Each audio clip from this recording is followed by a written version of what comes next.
What's up, YouTube? Welcome back to the SG3 Communications YouTube channel, where I bring you videos that talk about things that are going on both in public relations, social media, and in general in digital marketing that may be of benefit to you.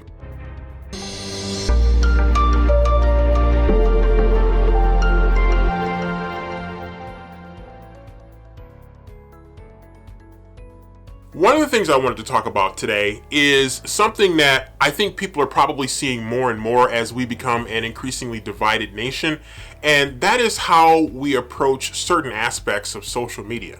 And I think it's really important for you as you approach social media and you're thinking about how can I maintain my sanity and in an increasing world that seems hell-bent determined to move toward insanity.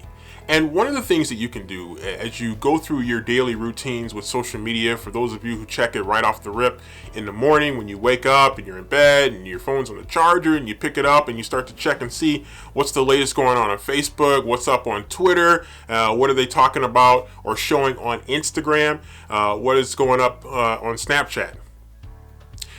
As you do these things, and particularly on Facebook, where people can tend to engage each other a little bit more, I think it's really important that you work to protect your sanity, your mental well-being from some of the toxicity that's definitely out there in social media.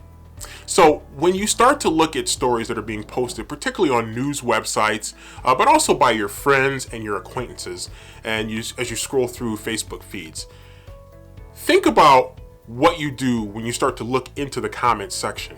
I've had some friends that are on social media, and especially in the last few months here in 2020, that have decided to kind of disconnect from social media. And if not disconnect from social media, certainly to distance themselves from some of the comment sections that you see, particularly on many Facebook posts that have even a hint of something political in them. And as you know right now, almost everything is political, and that's probably not uncommon when you're in an election year, which 2020 is an election year, a presidential election year. So be extra careful when you start to scroll through the comments section. Be careful about whether you decide to engage, and if you do decide to engage, how you decide to do that. And ask yourself, is it really worth it? Not just to engage or not to engage, but to even look at it. Because if you're somebody who's trying to free yourself from toxicity, sometimes you got to be careful where you step in social media, especially on Facebook, but also on Twitter as well, and perhaps even Instagram.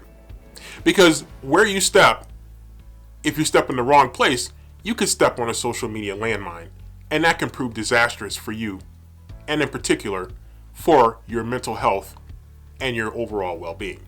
So be careful how you navigate through social media these days, especially when you start to look at the comments and you start to think about whether you want to respond.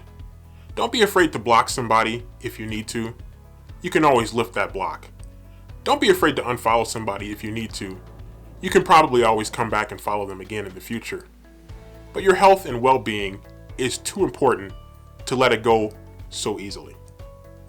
So be careful out there in these social media streets.